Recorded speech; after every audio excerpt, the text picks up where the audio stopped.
Spiritual Tips for Meditators. Part 2. By Propizan Vizalo.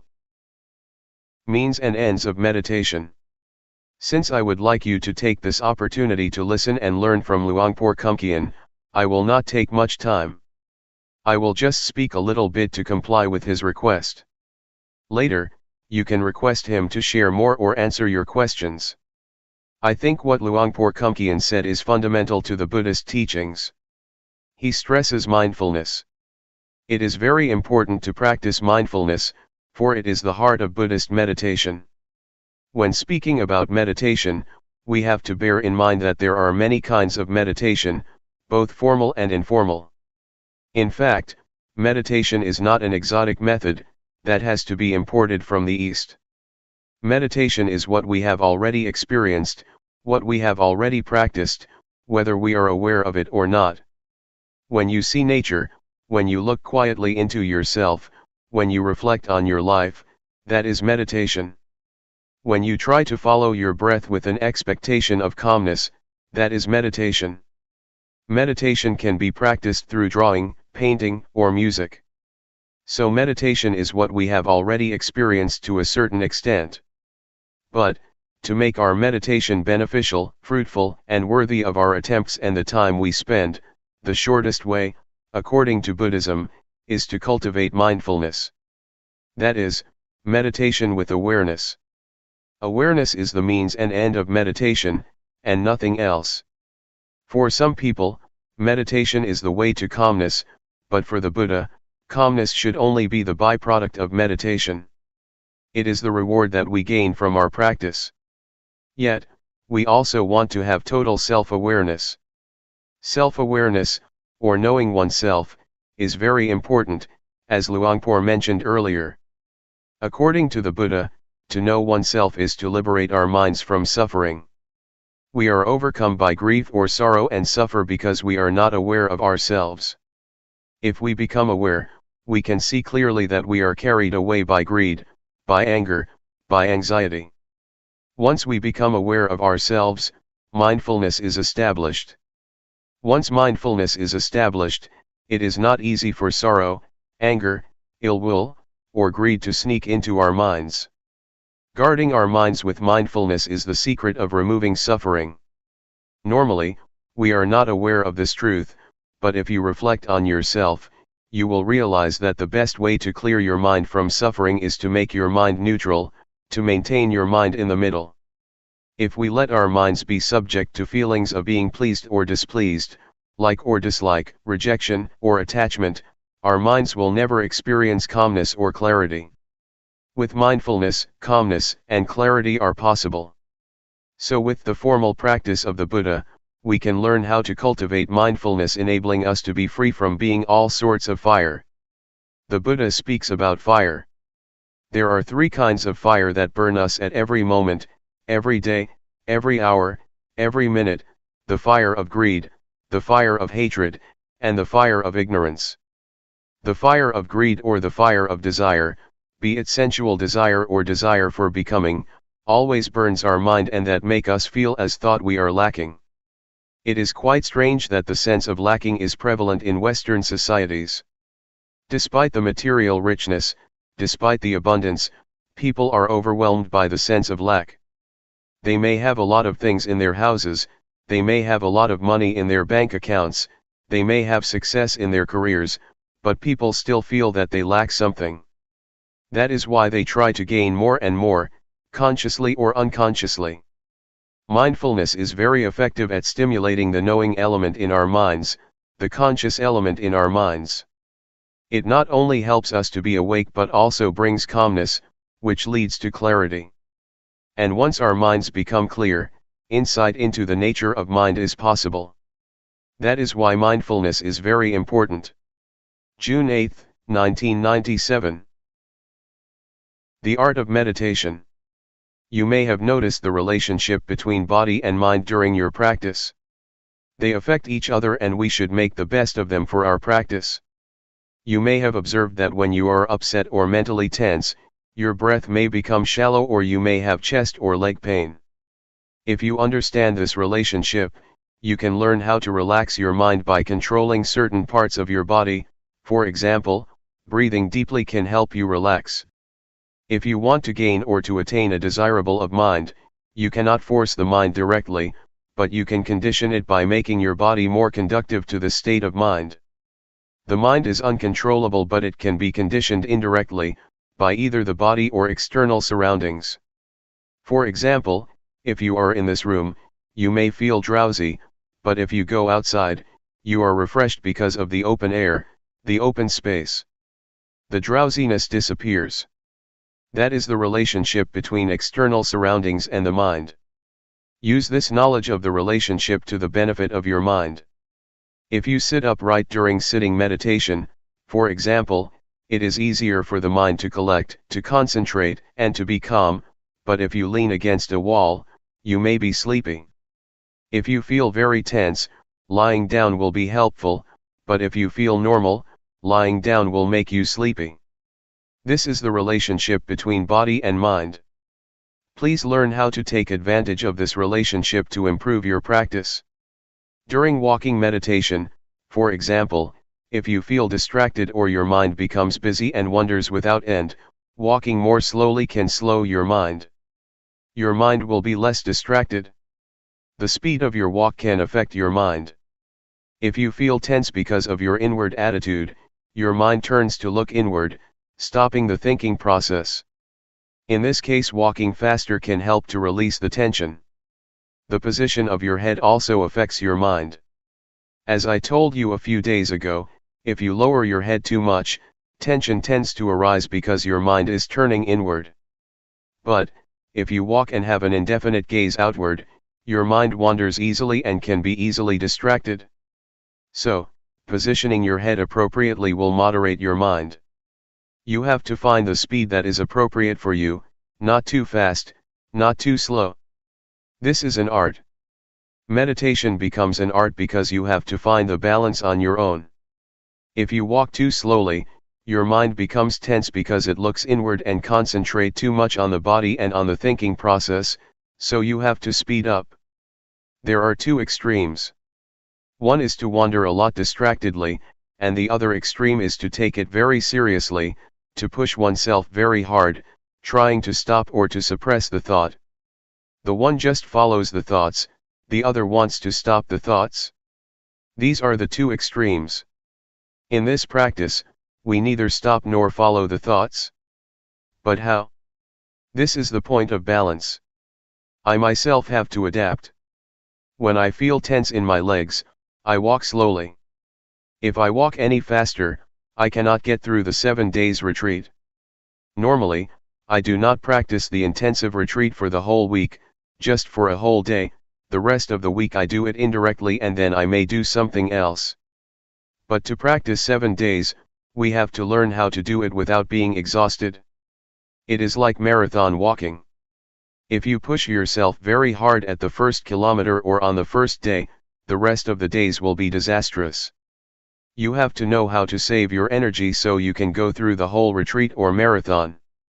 There is no one standard or formula for everybody. You have to find your own way. If you feel tense, it is better for you to look far to relax. When I first practiced, I looked inward so much during the first 3 weeks that I developed a lot of problems. I could not raise my hands or sleep because I tried to suppress my thoughts. I had to cure myself. To turn my mind outward, I had to look at a specific point, during my walking meditation for almost 3 weeks before I felt better. I think for me to look forward, to look far, is good in that situation, but after that I have never used the method again. Now I just look down on the floor but not too much. Luangpor just said, feel relaxed, and just be aware, but I did not know how to apply his teaching to my situation. I think what Luangpor said about the balance is very important. To be aware is to be on the middle ground between following your thoughts and suppressing them. I like to compare awareness to an egg. If you hold an egg tightly, it will break, but if you do not hold it, it will fall. So, you need to hold the egg firmly but not too tightly. For awareness to be possible, you have to handle gently, as if you are holding an egg. If you force your mind to concentrate, to stop thinking, to achieve something better, or whatever, you are going to crush the egg. But if you feel completely relaxed and do not take it seriously, it is like dropping the egg. So, in this method of practice, just hold your mind gently. It is how to do this that is the problem. Nobody can tell you. You have to know how to gauge and how to adapt your mind. It is like riding a bicycle, you have to hold your body in balance. If you are stiff, holding the handles of the bicycle very tightly, your whole body becomes tense and you will fall. So, bicycle riding is the art of keeping your body as well as your mind in balance. The same goes for meditating. You have to hold your mind in balance, neither too relaxed nor too tense. How to reach this point is the art of the meditator, and this is the problem. When I first practiced, I found it difficult to reach this point because normally we tend to be at one of the extremes, either forcing ourselves or just letting things loose. For the practitioner to arrive this point, one needs to have experience with oneself and learn by oneself. If you arrive this way and know what the middle ground is between the two extremes, you will find it easy to practice without tension. You will be able to work the whole day without a problem.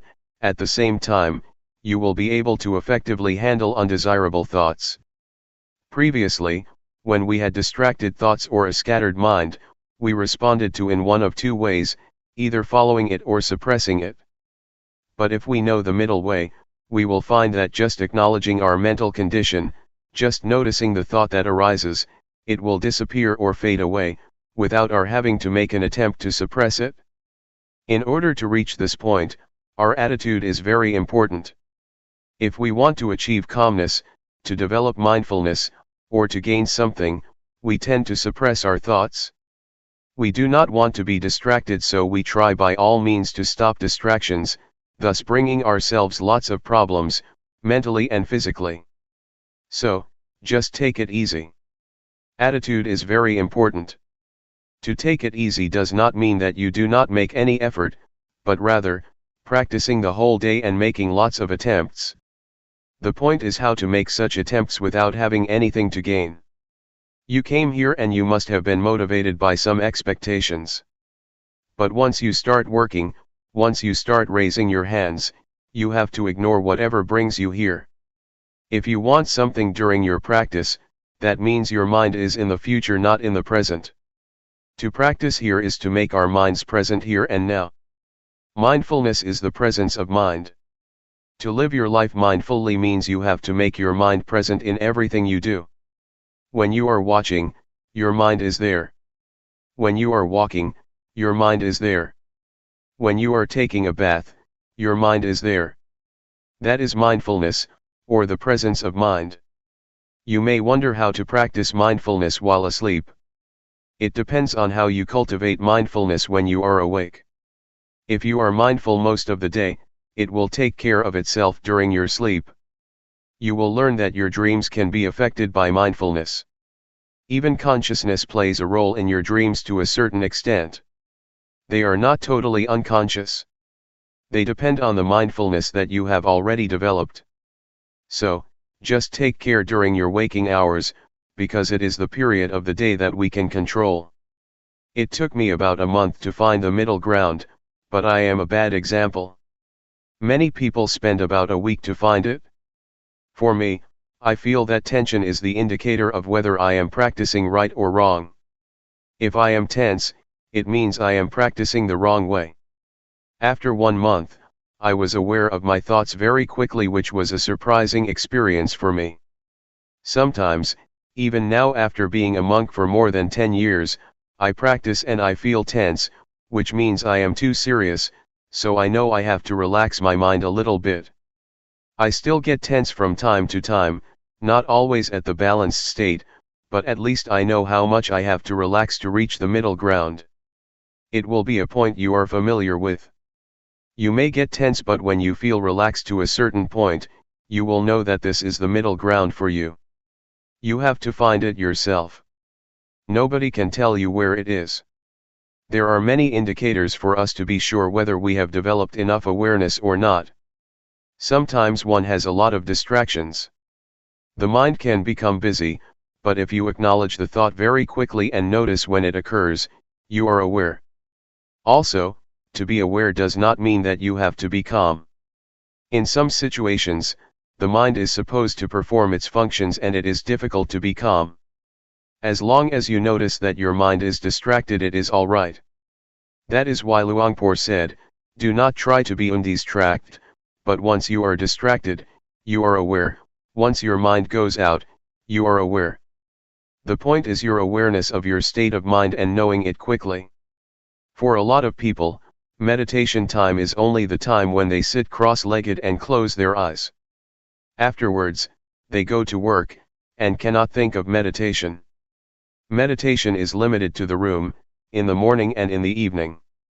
But for us, the meditation zone means trying to make the whole day, or a certain period of the day, a time for meditation, even though you do not close your eyes and are still at work. It should start at a portion of the day, and then enlarge its zone. The more you are aware of every moment, the more meditation is a part of your daily life. It does not mean that only the time inside a meditation hall is meditation, and the rest is not. It should start from the meditation room and then enlarge to your whole life. Enlarge the zone in time first and then enlarge it in space as well. Try to integrate meditation into your daily activities. Try to use the movement of your body as meditation objects all the time, and try not to stay still. On the car or the bus, rub your fingers. Try to have some parts of your body moving and use the movement of your body. If you can use your breath as meditation object, you have a refined, sensitive mind. Yes, you can do that, too. Luangpor suggests using the blinking of your eyes or the swallowing of your saliva. Breathing is useful because you do it all the time, especially at night when lying in bed. But while typing, it may be difficult to be aware of your breath, so just be aware of the typing itself as the object of meditation. When you take a bath, the movement of your body is the object of meditation. So we are never short of an object of meditation, except when we are sleeping. That is the benefit of Sathi meditation, you have an object all the time. We need to have a physical object for meditation all the time, and our body is better. Your mind should be aware of your body's movement. Once a thought arises, your mind goes to the thought, acknowledges it, and then returns. So you have a home. Meditation provides you with a home that is the object of meditation and your mind stays with it. The movement of your body is the present moment. To be mindful is to be present in the present moment, so we try to provide a present moment for the mind, the body's movement. When you become distracted by a thought, that is the present moment too, so the mind should be mindful, but since the thought is undesirable, we just let it go and come back to another present moment, your body's movement. It is okay to shift awareness from one type of your body's movement to another frequently if you are skillful. If you are an adept practitioner, it is not difficult to shift. Try not to practice only two postures, because if you practice only walking and sitting, you may find it difficult when you want to be aware of additional activities. You will not be adept enough to apply mindfulness to that activity, because you have only been using rhythmic meditation and walking meditation all the time. So, you have to be adept, to be skillful, to apply mindfulness to every area of life. For example, in a normal situation, I would use the rubbing of my fingers as an object, but, if I am tired, I can concentrate on my breath because it will turn my attention away from the tiredness of my fingers. It is the same with walking. If I walk or climb up a mountain, at a certain point, I shift my awareness to the breath because my legs feel tired. This is the way to release tension. You can shift from one to another. In Thai, we called it a toy or hobby. We change from our routine to a hobby, and then we change back again. To make meditation more entertaining, we find something strange, something special, something new to play with, and then after we feel we have had enough, we return to the main posture. Please try to apply mindfulness to another postures or activities, not only in daily life but in the retreat too. When I practiced with Luangpor Teean, sometimes he asked me to clean the floor. He gave me a broom and asked me to be aware when I was doing that job. He wanted me to not stick to the two main postures. During the first few minutes, I felt disturbed, unable to be mindful of the work, because I had limited my activities to only two postures, and did not know how to apply mindfulness to that work. But later I knew. In Luangpor's retreat, he also likes people to stay with sitting and walking, but he will provide you with some work to do like cleaning the toilet, because he wants us to be skillful in every activity, otherwise you will not be able to apply it to other activities after the retreat. July 9, 1997. The middle ground. As you already know, we are training our mind to reach the middle ground, that is between the outward-oriented mind and the inward-oriented mind. Do not try to turn your mind too much outward or too much inward, to follow your thoughts or to stop them. The middle ground also means trying to avoid being lazy due to being too relaxed, or being strained due to too much tension. It also means that we have to avoid the two extremes of indulging in pleasure and indulging in pain. What does it mean by that, indulging in pain or indulging in pleasure? It means that when you recall a good memory or refreshing images you get high, and when you recall unpleasant feelings in the past, a bad memory, you get low. If you are moved like that, that means you are already indulging in pleasure or pain. If you are stuck in the pleasant feeling, that means you are indulging in pleasure, which is one extreme. If you get low or become angry, because of your thoughts about somebody that you have bad experiences with, you become dragged down by such thoughts or memories, or if you feel upset because of dissatisfaction with your practice, means that you are indulging in pain. So, to avoid these two extremes means try to keep your mind normal, stable, and unmoved by pleasant or unpleasant feelings, good or bad thoughts, good or bad mental experiences. So, you see that the term middle ground means balanced. It has a broad meaning. It means that you do not follow the thought or suppress the thought, turn your mind too much outward or too much inward, be lazy or push yourself too hard, or indulge in pleasure or in pain. It is the art of meditation to keep our minds in balance, to reach the middle ground. You may feel it is very difficult to attain this state of mind, even though you have come closer to it. Sometimes, you have already attained that balance, but you may be dissatisfied with it. You do not realize that you have already arrived at the middle ground, so you push yourself harder and go beyond that point, moving towards another extreme. Sometimes, your mind is too much inward so you try to relax, but you relax so much that you pass the state of balance, wasting a lot of time. Sometimes, you do not think this is the point that you need to attain. You think, oh, this is not the state of awareness because so many thoughts are still coming up, so I have to push myself harder. You are not satisfied with that state of mind simply because you have some expectation, so you keep passing the state of balanced mind without realizing that you have already experienced it. I think expectations are sometimes illusory. They are dangerous because they can deceive us, so we have to be very careful. We have some expectation about awareness, so we have already adjusted our mind to the expected state of awareness. Since we do not feel the calmness that we expected, and we feel thoughts still arising, we keep ignoring the state of balanced mind. I am sure that you have already experienced the state of awareness, the state of balanced mind, even though you may not realize it. So try again that you may find it and have confidence in it. Another point that I would like to mention is that, aside from keeping our mind in balance between the two extremes, we also need another art, the art of reconciling two opposing values. We face conflicts in our daily lives between freedom and discipline, between diligence and concentration. If you are too diligent, your mind becomes distracted, but if you concentrate too much, you tend to be lazy. The point is how to reconcile these two opposing values. Right and duty are another pair of values that we have to reconcile. Individualism and communalism are also two opposing values that we have to reconcile, or our lives will suffer. We also face the same dilemma in meditation practice.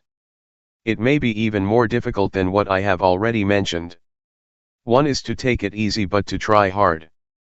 Luangpor always stresses this: relax. Take it easy, but try hard. Take it easy but keep trying all day.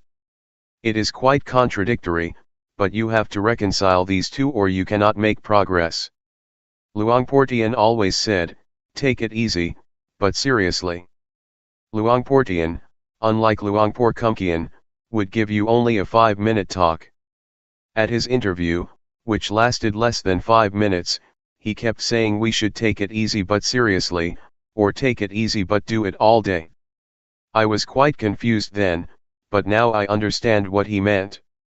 I think this is the kind of training that is very useful for our daily lives, because it is the art of working happily and more effectively. To be happy and to be effective is a pair of values that may seem to oppose each other, but that can be reconciled. During the practice, you have to learn not to expect anything, to just work. If there is too much distraction, that is okay. If you suffer, that is okay. If you are frustrated, that is okay. You have to learn this attitude, because if you want to gain something, to attain calmness, to be aware of your thoughts as quickly as possible, you will be inclined to keep turning your mind inward, trying to suppress your thoughts. You will keep watching your thoughts all the time and end up ignoring the awareness of your body. Luangpor always emphasizes that we should grasp our awareness of the body, and ignore our thoughts first. But normally, in my experience, I seldom remembered this instruction. I tried to stop my thoughts, to suppress them, because I wanted to win. I did not have much time, so I wanted to attain the result as soon as possible, and I got stuck. After 3 weeks, I could not practice anymore. I could not do the hand postures because once I moved my hands, after only a few minutes, I got a headache and I suffered. With a headache and a lot of pain, I could not sleep. I made a vow to practice with Luangpor Teean for 1 month, and 3 weeks had already passed with only 1 week left. Feeling hopeless, I decided that I would leave the temple after I finished that week. So I just walked without any expectations, just waiting for my time to finish. I just kept walking because I could not do anything else. That week was very good for me because once I did not have any expectations, did not have any hopes, and just walked to waste the time, just trying to ease my tension to turn my mind from inward to outward, I felt that mindfulness suddenly developed a lot, because I did not mind anymore. June 11, 1997. Practice independently. The truth, I think, you have to see it. You have to see the truth for yourself. If I tell you, it will not be your truth, but an academic or indirect experience. I suggest you not use your intellect to find the truth but direct experience, you must realize it by yourself. Sati, or mindfulness, is a capacity of mind to recall. When you walk in meditation, you think about your work next month, the body walks but the mind goes somewhere else. Then, you recall that you are supposed to be mindful while walking. That is mindfulness. When your mind comes back to walk, you feel the sensation of walking and have clear comprehension. That is awareness. It is very important for us to try to experience awareness directly. It is also a capacity of the mind. One cannot experience awareness through thought or the intellect, for it is beyond the realm of intellect. You have to experience it directly with your feelings. We use a lot of thought, a lot of intellect, but rarely the faculty of feelings or awareness. When you want to touch something, you have to touch it with the hand, not the glove. Intellectualizing awareness is like touching something through gloves. It is not awareness, not a direct touching with your mind.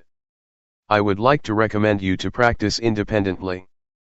Independent of what? First, be independent of time. When you walk or practice, do not worry about the time. Some practitioners set the time, saying they will walk or sit for 1 hour. Then they set the clock in front of them. This will make hell out of their practice because they are concerned about the time, whether they have completed the hour or not. Even with 30 minutes left, they still worry. They are anxious about when they will reach the hour. Do not worry about the time or the clock. Practice without any references, allowing your mind to get in touch with mindfulness or awareness. Sometimes you are also concerned about other people. Why does this person walk so quickly? Why does she walk so slowly? If you keep asking and comparing yourself with other people, you will not be sure whether it is good for you to walk slowly or quickly. That is why you should practice independently, unconcerned with other people. You have to find your own way, the suitable speed or suitable pace for yourself. Everybody has his or her own way of practice. Please ignore what the other people do, just be concerned with yourself. Another thing that may cause you anxiety is the notion of awareness, or the concept of mindfulness. You have some idea about awareness or mindfulness. When your experience does not fit with that notion or idea, you feel unhappy, you feel uncertain, you feel unsure about the practice. Please forget whatever notions you may have about mindfulness or awareness, even words by the master, or the teachers. The master said that awareness is like this, and mindfulness is like that.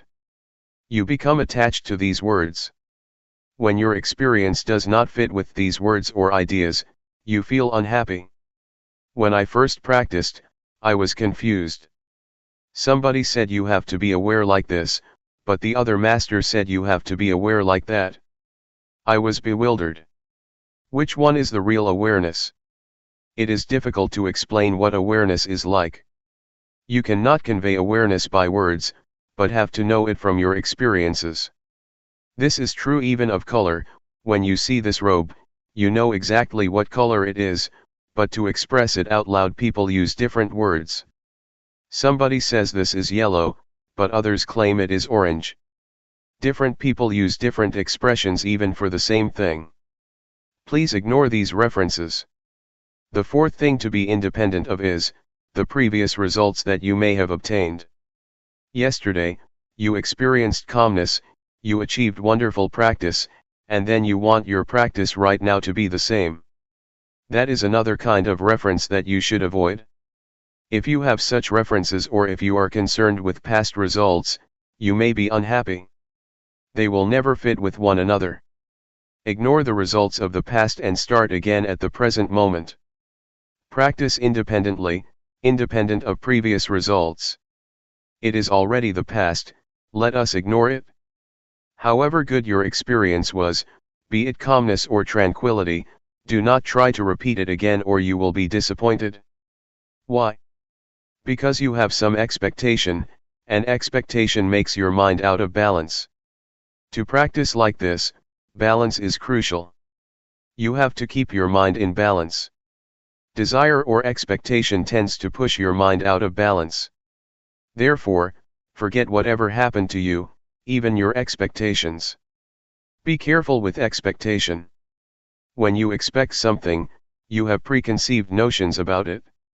If experience does not conform with that idea, you reject the experience. There is a story that is very instructive. An individual on a sinking boat prayed to God for help.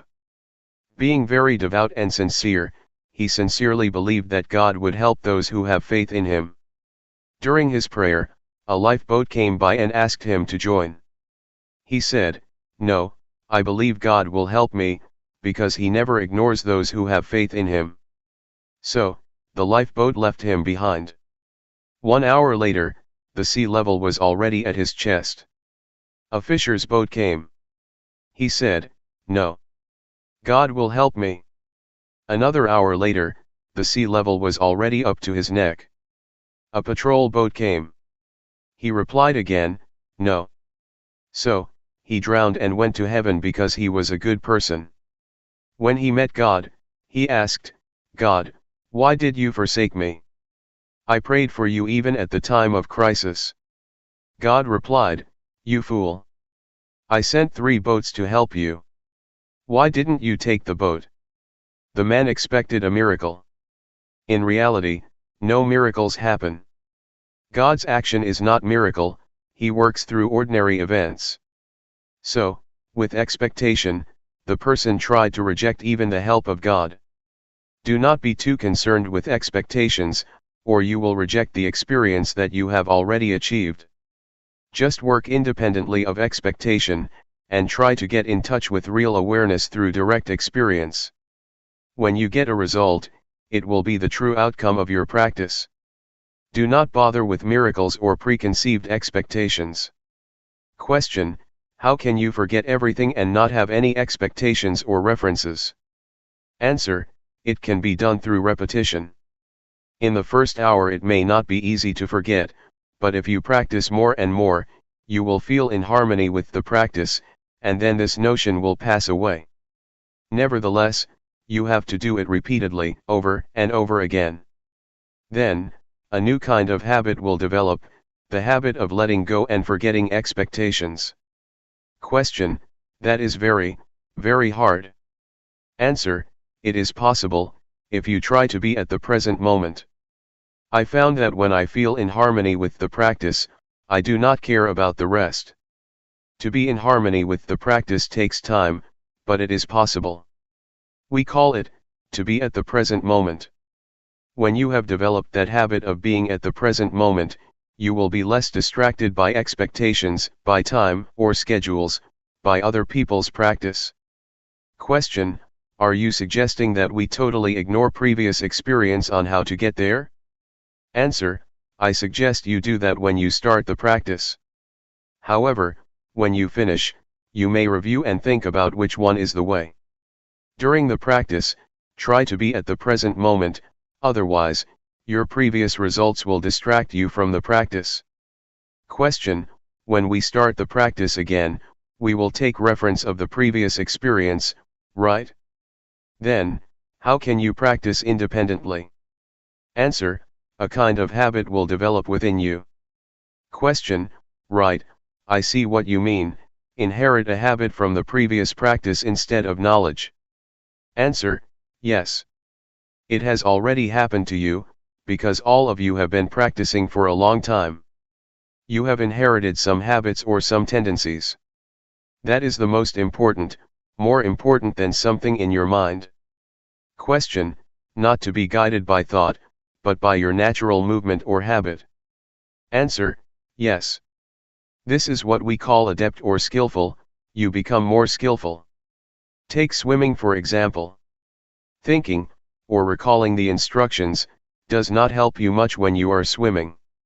You have to be at the very present moment. Whatever you do will become a tendency or habit in you. Once you know how to swim, it becomes your second nature. It becomes a part of you. No matter how much time has passed, maybe 10 years, you still know how to swim because it has become your nature. I think mindfulness or practice is like that. Once you know how to adapt your mind to be aware of the present moment, it becomes your nature. You may give up the practice for a while, then come back. In the beginning it is difficult, but after you practice for a few minutes, it will come back. Which I call habit. I myself, when I practice, never think much of the results. I think only that this will form a new habit. Once the habit has developed, it is easier to practice. This is how you train children to take a bath or to brush their teeth. At first, they refuse, but you just push them to brush their teeth. It becomes their nature and they will go to the bathroom to brush their teeth on their own. Mindfulness is like that. In the beginning, your mind follows the thoughts and never comes back. Then, you call it back. Second time, it goes again, following the thoughts and comes back. The third time, it comes back quickly, faster, but still takes a long time. Then, You call it back all the time, many times, it returns faster and faster. The unintentional thought will become shorter and shorter. In the beginning, it is like a train of thoughts with 12 cars of thoughts. After practicing for a few days, it becomes 10 cars. The train of thoughts becomes shorter, shorter, and shorter. Then, only one car of thoughts, because your mind becomes faster. It is the habit of the mind to come back faster. This is what mindfulness is. You need not to stop the thoughts. Your mind will come back on its own. July 8, 1997. Harmony within. Meditation practice is to train ourselves to be in harmony with ourselves, or to be in harmony with the present moment. To be in harmony with the present moment has a broad meaning. It means that we have to be content with what we have, with what we are doing, and also with what we are at the present moment. To go deeper than that, it means to be content, accepting the thoughts or emotions that we have at the present moment. To accept does not mean that you are lost, or follow the thoughts. That is not acceptance. Accepting means keeping our mind normal, not reaching to the thoughts whatever they may be. This is the only way to free our mind from all kinds of thoughts or emotions. Whether they are positive or negative thoughts, pleasant or unpleasant emotions, agreeable or disagreeable feelings, just observe them and learn to come to terms with them. People, in general, are likely to react to the thoughts or emotions that they have. To be precise, they are not reacting, but attached, or clinging, to the emotions or thoughts that arise, even unpleasant feelings. It may sound strange, but we do cling to unpleasant feelings or emotions. You may have noticed that when we experience anger, we never try to let it go. We keep recalling the incident that causes us anger, and keep reminding ourselves about the behavior of that person that upset us. We cling to that negative emotion or experience and never try to let go of it. We may want to, but we never try. We just cling to it, grasping the anger, the anxiety, or whatever. Thus we cannot sleep at night, because we keep thinking about this and that despite the fact that they are unpleasant feelings, emotions, events, or experiences. That is why I say we cling to it. We do not accept it the way it is, but cling to it. That is what the Buddha called indulging in pain or indulging in suffering. In the first sermon of the Buddha, he mentioned two extremes, indulging in pain and indulging in pleasure. Buddha advised us to avoid these two extremes. To indulge in pain does not mean that we torture ourselves as the Buddha did, when he tried to attain enlightenment through ascetic behavior. He refused food and slept on nails. That is indulging in pain, but all of us never do that. Still, we indulge in another kind of pain, mental pain. When anger arises, we are lost in anger. When anxiety arises, we are caught up in anxiety. We grasp it, grasping anger, clinging to anxiety. This is indulging in pain. We have already fallen into the extremes that the Buddha suggests we avoid. The same applies to indulging in pleasure. Normally, people think that to indulge in pleasure means indulging in sensual pleasure, like a playboy, to have new spouses, to enjoy themselves in the casinos, theaters, nightclubs, etc. Yet, you have already experienced indulging in pleasure mentally. When pleasant feelings arise in your mind, you cling to them and enjoy them, do you not? We are always caught up in the agreeable emotions and feel content with them. This is indulging in pleasure, another extreme that the Buddha instructed us to avoid. You may have realized that you have already indulged in those extremes during your practice. That is not the middle way that the Buddha suggests we traverse. The middle way, in this sense, means not losing yourself in either painful or pleasant experience, be it calmness, happiness, suffering, anger, or anxiety. Do not become lost in those feelings or emotions. Just accept them as they are. When pleasant feelings or good thoughts arise in your mind, you tend to follow it, do you not? When you encounter unpleasant feelings, you want to suppress them, do you not? But that is not an act of acceptance. To accept means to observe, to see, to recognize, and to let go of it.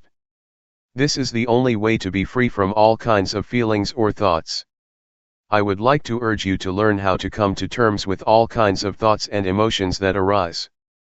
You will find that once you accept them, once you observe them, they will gradually pass away. This is the best way to let go of them, the best way to liberate ourselves from them, the best way to get rid of them. Not to stop them, but to observe them, and they will gradually be dissolved. This is the middle way that the Buddha suggests, to indulge neither in pain nor in pleasure. Not only in the physical or sensual aspects, but also in the more delicate mental aspect. This is the aspect or level that people always fall into, without realizing that it is not the middle way the Buddha suggests. Is it clear to you? Just to elaborate what Luangpor said, to see, but not to identify with it. If you identify with it, you have already indulged in both pleasure and pain. Just see it as it really is, do not be overjoyed or upset by pleasant or unpleasant feelings. This will keep our minds stable. That is what we call accepting the way we are in the present moment, and being in harmony with the present moment. That's all for this morning. Thoughts always trick you or make a fool of you. They need your attention, as a child always asks for his mother's attention. They are very clever and have many tricks to fool you, to draw your attention. Persuading you, the thought says, come. Come talk with me. Come join me. Come interact with me. In the beginning, you may think that you know their tricks, but their tricks are endless. When I practice, I say to the thoughts, no, I will not interact with you. Whatever thoughts arise, I will turn my back on you. Yet, they have many new tricks to make a fool of me. Sometimes they ask, hey, why don't we think about the Dhamma? Investigating Dhamma is good, isn't it? So I jump into the thoughts, and later realize, oh, I fell into your trap again. That's all right. You should try to have strong will. Sometimes you have very beautiful and excellent ideas.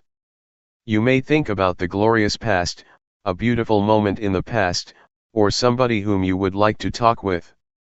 The thoughts will try to persuade you to interact with them, but you should have strong determination to resist their temptation. In the beginning, it may be difficult. With the support from mindfulness, with the strength of mindfulness, you will feel it increasingly easier to ignore the call or temptation of the thoughts. Later, you will find that it becomes your natural response because, after a period of practice, the temptations of the thoughts become less enticing and less powerful.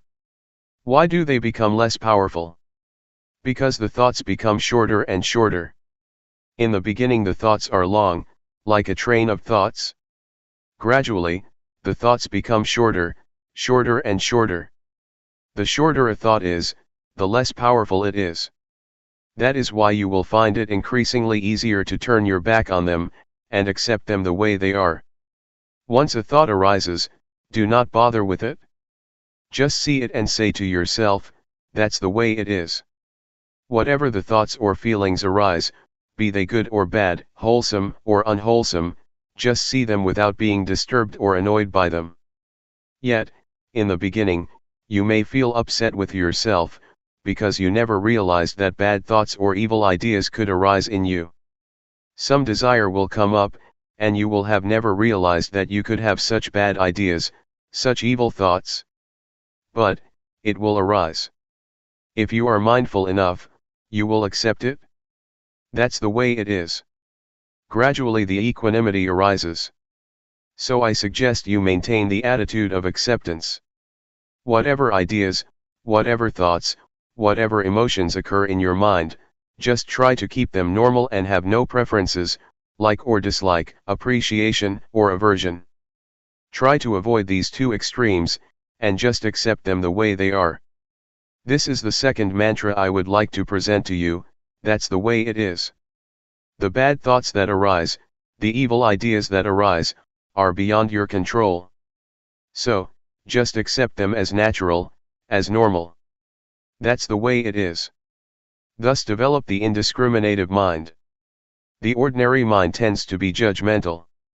It always judges, this is good, that is bad, this idea is good, that idea is bad, I like this idea, I do not like that idea, I am content with these emotions, I am not content with those emotions. With a discriminating mind you will never experience peacefulness. Your mind will go up and down, because of such preferences or such judgmental mind. The way to attain peace is to develop the indiscriminative mind. Have no preferences or judgment, and see everything as it really is. Accept it as the natural process that occurs to your mind. They are just visitors, coming and going. No matter how good or bad the idea is, any kind of idea, just let it come and go, appear and disappear. Do not be bothered with it. Just see it, take note of it, and then come back, returning your attention to the body's movement. In brief, try to resist the temptations of the thoughts. They need your attention because that's the only way they can sustain themselves. Unless you give them your attention, they cannot survive. They can exist only with your support. If you do not pay attention to them, they will just pass away. This is the best way to handle the emotions. Do not suppress them, stop thinking, nor force your mind to drop these thoughts. Just say to yourself, when the thoughts arise, that's the way it is. July 9, 1997. Calmness and insight. There are two words that Luangpor always mentions, mindfulness and awareness. Both are like twins. They are interchangeable, help each other, and always come together. Mindfulness is that which recalls. For example, you are moving your hands, but you forget that you are doing it because your mind is distracted. Then, you remember that you should be attentive to your hand movement. That capacity to recall is mindfulness. Mindfulness recalls and brings your mind back to the action of your hands. When your mind is attentive to your hands, or to any activity, you become aware of your body, aware of yourself. This is awareness. Once you are aware of any activity, you know what should be done as far as that activity is concerned. This is clear comprehension, another function of awareness. When you are aware of an object and attentive to it, your mind becomes increasingly collected and composed, thus enhancing concentration. Awareness also gives rise to and strengthens mindfulness. Sometimes, while you are supposed to be aware of your body's movement, your mind becomes distracted. Awareness of your body's movement sometimes helps your mind to recall that you must be mindful of your body, and that's why it can help to bring your mind back. It awakens mindfulness, bringing back the mind. For example, when you are listening to someone's speech, you rub your fingers. You may be distracted by the environment, by your worries or your concerns about something else. Suddenly, you feel the sensation of your fingers, and the sensation helps you to remember that you should be listening to the talk. So, mindfulness becomes function and brings your mind back to the talk, to be attentive to it. This is how awareness helps mindfulness to function, or take place. Mindfulness, awareness, and concentration are closely related. Mindfulness gives rise to awareness, awareness gives rise to concentration, and vice versa. They help each other, enhancing each other. Don't be confused when Luangpor sometimes mentions mindfulness, and a few moments later he mentions awareness or mindfulness and awareness. They are the same. Technically they are not the same, but in practice they work very closely together. Briefly speaking, mindfulness brings the mind back to the activity or meditation object. Once your mind is with the object, you have awareness, you know and you see clearly. With the functions of mindfulness and awareness as I mentioned, two things will occur. The first is calmness. It arises because you are not distracted by thoughts or by external stimulation. Your mind does not wander around because your mind is attentive to, or tied to, the meditation object. Thoughts may arise in your mind, but they are short and do not disturb you much. You may feel hot, you may feel cold, but it does not give rise to anger or upset you, because mindfulness brings you out of the anger or negative qualities, and back to the object of meditation. But, if you do not have an object of meditation, your mind can easily be caught in the anger, that is the result of unpleasant feelings. So, mindfulness and awareness help you to let go or be free from the discontentment. That is why calmness and relaxation are possible for the one who has mindfulness. The second thing that happens when you have mindfulness is wisdom, or clarity of mind. It happens because mindfulness and awareness keep your mind from liking or disliking, from being up or down, from being content or discontent. They keep your mind stable and without bias. If you have preferences, if you are discriminative and like or dislike, you have bias and you cannot see things clearly as they really are. This will not be the case if you have mindfulness. For example, when anger arises, you will not be caught up in it, you will distance yourself from it and see the anger. You do not reject anger, but just see it. You can see how it exists and how it passes away. But, if you get into the anger, you cannot see, and you cannot know the anger. Just as when you are in this hall, you cannot see what this hall looks like, unless you go outside, only then can you see what the Kuan Yin Hall looks like. You have to be outside so that you can see clearly what or where it is. How can you be outside the anger if you do not have mindfulness? Mindfulness helps you to be outside the thought and see it as really is. That is why Luangpor always emphasizes that, you have to see. You should know. You should not be lost in any kind of thoughts, be they good or bad, of pleasure or pain, so that you can see and know. Truth will reveal itself.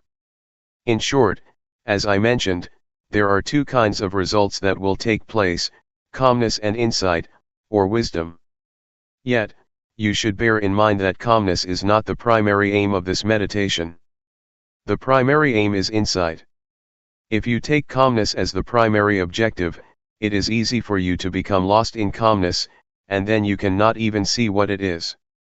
Just recognize that calmness is like this, when it manifests itself, and do not be overjoyed with it.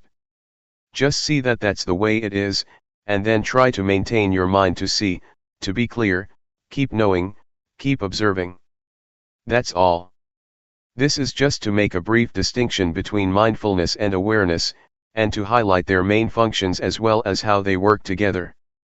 Practically, they have more functions than what I have just mentioned. July 10, 1997. The point of balance.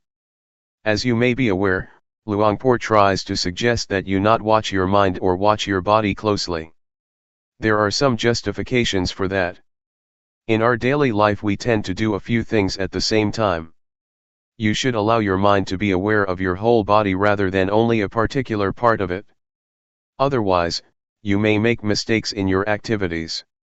For example, when I began my practice, one day, I finished my lunch and had to throw the leftovers into the waste basket.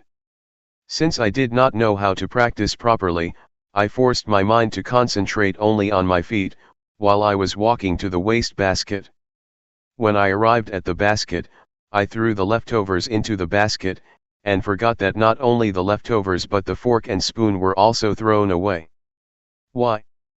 Because I concentrated too much on my feet.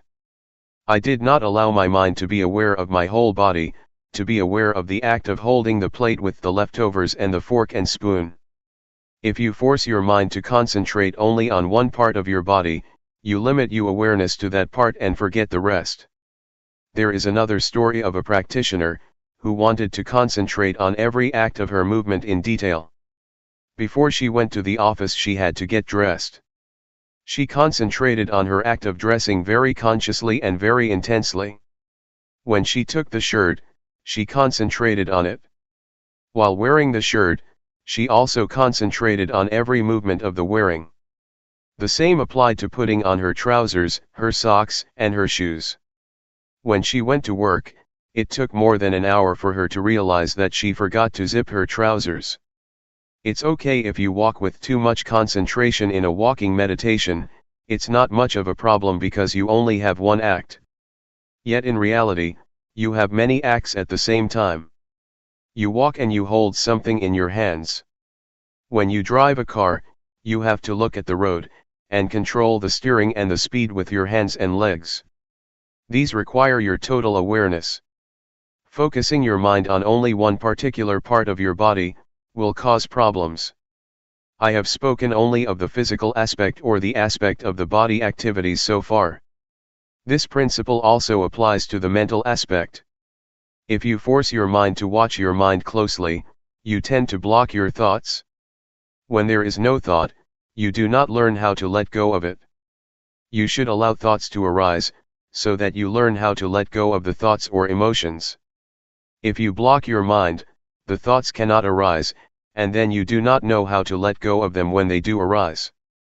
It is important for you to keep your mind in balance, to not watch or concentrate too closely, nor to let it loose to all distractions.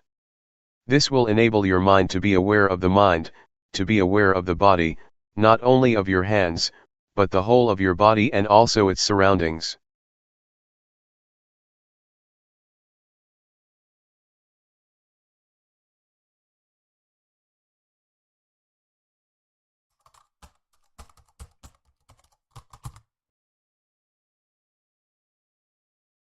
May all beings be at ease, whatever living beings there may be, whether they are weak or strong, omitting none, the great or the mighty, medium, short or small, the seen and the unseen, those living near and far away, those born and to be born.